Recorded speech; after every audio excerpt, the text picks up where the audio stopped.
آپ کے دادا محترم حاجی ظہور الہی صاحب بھی ماشاءاللہ بڑے نیک انسان تھے، اور نماز کے بارے میں، پھر مساجد کی تعمیر کے والے سے، پھر مسلک کے والے سے وہ بڑے ہی کانشیس تھے، بہت زیادہ۔ وہ ان کو بھی آپ نے پایا اور ان سے بھی آپ کی ملاقاتیں ہوتی رہیں، ان کی کوئی یادیں آپ کے ذہن میں؟ میرے جو دادا جان ہے نا، پہلے جو جب تک ابو کا اگر آپ کہتے ہیں تو یہ واقعہ بھی میں سنا دیتا ہوں۔ سارے واقعات آنے چاہیے جو آپ کے ذہن میں۔ اچھا میں آپ کو بتاتا ہوں، لیکن یہ ایک ایسا واقعہ ہے جو شاید پہلے کبھی کسی نے نہ بتایا ہو۔ جی، بچپن تھا، چھوٹا تھا، بچے کو کیا علم ہوتا ہے۔ جی۔ میں دادا جان کے گھر میں داخل ہوا، ابو میرے ساتھ تھے، کوئی بات مجھے نہیں پتا کیا بات ہوئی ہے، اچانک میں نے دیکھا کہ میرے ابو کی ٹوپی اڑ کے نہ زمین پہ گری ہے، تو دادا کھڑے ہیں، دادا نے ایک لگا دی اس دور میں، تو میرے ابو میں نے دیکھا رونا شروع ہو گئے، تو مجھے نا وہ ایک بزرگ سے نا بڑی دل میں نفرت سی آئی کہ اس نے میرے باپ کو تھپڑ مارا ہے۔ تو دادی جان کے پاس جا کے وہ کہنا شروع ہو گئے کہ اس طرح کہ مجھے ابھی بھی میرے بچوں کے سامنے اس طرح انہوں نے زد و کوب کیا، تو یہ اچھی بات نہیں۔ تو میری دادی نے ان کو بتایا کہ یار یہ وجہ ہے، آپ سے اس وجہ سے ناراض ہے۔ اچھا ابو سے جو میرے دادا کی آخری وقت میں ناراضگی تھی نا، وہ کچھ آپ کو پتا ہے جماعتیں دو تھیں، جی جی، تو ایک جماعتی جو بزرگ دوسری جماعت کے تھے وہ میرے دادا کو جا کے کہتے تھے کہ یہ سیاسی ہو گیا، یہ سیاست میں چلا گیا۔ میرے دادا نے ساری زندگی انویسٹمنٹ کی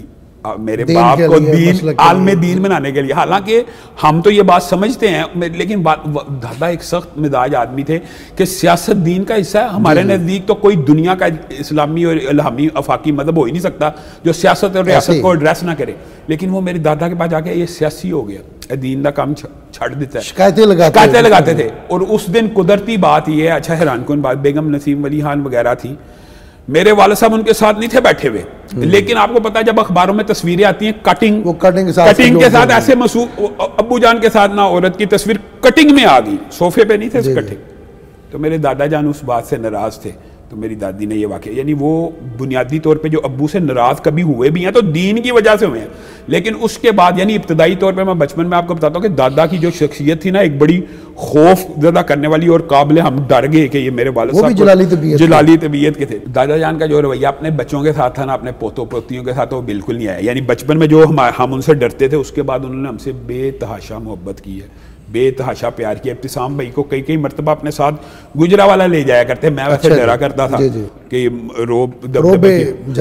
جلال کی وجہ سے، لیکن انہوں نے اپنی محبت میں کسی بھی قسم کی کوئی کسر نہیں چھوڑی، اور مجھے یاد ہے رو کے دعائیں کیا کرتے ہیں، رو کے بابر بھائی کہ اللہ تعالیٰ مجھے وہاں پہ دفن کریں جہاں میرے بیٹے کو دفن کیا۔ اچھا، یعنی باپ بیٹے کی محبت ایسی تھی، بندہ ہم دعا کرتے ہیں اللہ تعالیٰ میں جنت البقیع میں دفن کرے، وہ یہ کہا کرتے ہیں اللہ جتھے میرے پتر نو دفن کیتا ہے نا، میں بھی ہوں اتھے ہی دفن ہونا۔ اچھا علامہ صاحب، مجھے یاد آ گیا کہ وہاں پر آپ کے دادا بھی جنت البقیع میں دفن ہے، والد گرامی بھی جنت البقیع میں دفن ہے، اور آپ کے ایک بیٹے بھی جنت البقیع میں دفن ہے۔ بالکل، اصل بات یہ ہے کہ میرا جو پہلا بیٹا تھا نا معاہد، وہ میں شادی کے بعد جب مدینہ گیا ہوں تو وہاں پہ اس کو بلایا، تو وہ بھی 45 دن کا تھا۔ یہ بھی چلیں ضمنی طور پہ بات آئی ہے تو میں پورا واقعہ بیان کرتا ہوں۔ اس کو نا ہارٹ میں ایک بیماری ہوتی ہے ڈیٹرولوجی، کہ ایک وال بند ہوتا ہے، اس کا مدینہ کے ہاسپٹل میں علاج نہیں تھا، تو مدینہ کے ڈاکٹروں نے نا مجھے جواب دے دیا، انہوں نے کہا کہ آپ اسٹوڈنٹ ہیں، لاکھوں ریال کا یہ علاج ہے۔ میں عبد الرحمن حذیفی صاحب کے پاس گیا، بڑی دلچسپ بات ہے، چچا عابد میرے ساتھ تھے، ہم نے ان کو جا کے اس طرح بتایا کہ یہ علامہ صاحب، انہوں نے تعارف کرایا علامہ صاحب کے بیٹے ہیں، تو عبد الرحمن حذیفی صاحب کہتے ہیں اللہ کی سپرد ادھر دفن ہوگا، لوگ اس کے اوپر سلام بھیجیں گے، یعنی وہ ہمیں، میں اور میرے چچا پریشانی کی عالم میں گئے ہیں کہ میرا بیٹا بیمار ہے، وہ حذیفی صاحب ہمیں کہہ رہے ہیں اللہ کی سپرد کرو۔ خیر میرا ایک دوست تھا عبدالستار معراج، اور مدینہ یونیورسٹی میں جو 7 کلاس والے، ان میں سے ایک بندے نے کہا کہ ایک آئیڈیا ہے کہ آپ نا پرنس سلطان کو لیٹر لکھیں۔ تو میرے ذہن میں ایک ایسا جھماکہ سا ہوا، میں نے کہا یار اتنا عرصہ گزر گیا ابو جان کی شہادت کے، نائف اور سلطان وغیرہ ابو جان کو پتہ نہیں جانتے ہیں پہچانتے ہیں کہ نہیں، لیکن خدا کا کرنا ایسا ہوا کہ ابو جان کا نام جو مدینہ یونیورسٹی میں جا کے اندازہ ہوا، نہ صرف مدینہ یونیورسٹی کے علماء میں زندہ تھا بلکہ شاہی فیملی میں بھی اس طرح زندہ ہے۔ ابھی میں نے لیٹر بھیجا ہے بابر بھائی ٹیلی گراف، اگلے دن مجھے کال آ گئی ہے کہ آپ کے بچے کے لیے ہم ایئر ایمبولینس ہیلی کاپٹر بھیج رہے ہیں، جس کی اکیلے کی فلائٹ 1,80,000 ریال کی تھی، لیکن اللہ کا کرنا ایسا ہوا کہ جب وہ مدینہ ہاسپٹل اترا اسی دوران میرے بیٹے کی ڈیتھ ہو گئی۔ تو پھر جو ابو جان کی قبر ہے وہ تو آپ کو پتہ ہے کہ وہ صحابہ کرام والے حصے میں ہے، اور جو میرے دادا جان کی قبر مجھے چچا عابد نے دکھائی تھی نا، وہ عامی بقی کا ایک عام حصہ ہے۔ اچھا بقی عام میں اور بقی خاص کے درمیان ایک حصہ جہاں پہ بچوں کو دفناتے ہیں، تو پھر ہم اپنے بیٹے کو وہاں دفنا کے آئے. تو میں یہ سمجھتا ہوں کہ میرے دادا کا جنت البقیع میں دفن ہونا میرے والد صاحب کے جنت البقیع میں دفن ہونے سے بھی زیادہ ایک طرح کا اہمیت کا حامل ہے، کہ والد صاحب کا تو چلو نام تھا، مقام تھا، کہ ان کی ریاض میں ڈیتھ ہوئی اور انہوں نے اپنے لاس کو تھے اور وہاں پڑے تھے اور لاس کو چینج کر کے انہوں نے ان کی میت کو مدینہ میں ٹرانسفر کر دیا کہ چلو ان کا ایک نام تھا. لیکن میرے دادا کی ریاض میں ڈیتھ ہونا اور ان کا جنت البقیع میں دفن ہونا، یہ کبھی ڈاکٹر فضل اللہ ہی اگر ہوں تو وہ آپ کو اس بات کی ڈیٹیل بتائیں گے کہ کتنی بڑی دادا وصیت کر گئے تھے کہ مجھے فضل اللہ تو نے دفن نہیں کرنا جب تک میں جنت البقیع میں دفن نہ ہوں. ایک لمبا چوڑا واقعہ ہے. تو وہاں پہ بھی اس وقت بھی جو یہ میرے خیال میں کنگ سلمان ہی تب ریاض کے گورنر تھے، تو میرے چچا نے ان سے رابطہ کیا تو انہوں نے فور کہ احسان اللہ دیر کا باپ ہے، اس کو جنت البقیع میں دفن کرنے کی اجازت دی. خیر میرا جو بیٹا تھا وہ تو بغیر سفارش کے، اس لیے کہ جو مدینہ میں آپ کو پتہ فوت ہوتا ہے وہ وہیں پہ دفن ہوتا ہے. تو میں یہ سمجھتا ہوں کہ ابو جان اگرچہ دنیا میں نہیں تھے لیکن ان کی شاہی فیملی بھی اسی طرح اس وقت جب میں گیا تھا تب بھی ریگارڈ کیا کرتی تھی اور آج بھی کرتی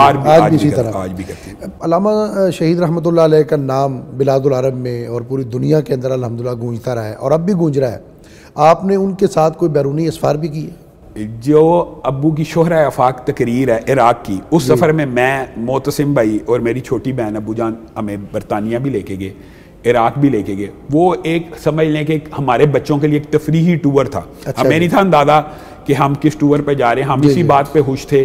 کہ یہ جو ہمیں ہوٹلز کے اندر ان لمیٹڈ نا، وہ آپ کو پتا وہ انہوں نے فون کال کے پر آ کے بچوں سے سائن کراتے تھے. تو میرے والد صاحب آ کے بڑا ہنسے. ہمیں پتہ لگ گیا بچوں کو کہ ہم نے جو بھی آرڈر دینا وہ آ جانا ہے. ہم بغیر بے دھڑک آرڈر دے رہے ہیں، سائن کر رہے ہیں. ابو آ کے ہنسنا شروع ہو گئے کہ کی کر رہے ہو، انہوں نے کہنا. تو آگے سے بڑا مذاق. تو پھر ابو جان کی جو شورہ آفاق تقریر تھی عراق کی، ابو جان اس دن بڑا خوش تھے اور آئے اور بچوں کو اپنی، آپ وہیں عراق میں تب عراق کے ہم ہوٹل میں موجود تھے، ہم تینوں بہن بھائی. اور ابو جان آ کے بتایا کہ اس طرح میں نے عراق کے صدر کے سامنے تقریر کی ہے. تو پھر ہمیں ابو جان صدام کے ادھر ملانے بھی لے کے گئے. تو صدام نے کچھ گفٹس بھی دیے. اس کے اندر ایک گھڑی تھی بڑی خوبصورت جس کے اندر صدام حسین کی تصویریں تھیں. وہ خیر باجی وغیرہ کے پاس ہمارے وہ گفٹ وغیرہ صدام حسین کے جو انہوں نے دیے تھے وہ موجود پڑے ہوئے. تو اسفار میں مجھے برطانیہ کا سفر یاد ہے اور یہ عراق کا سفر یاد ہے اور سعودیہ کا سفر یاد ہے.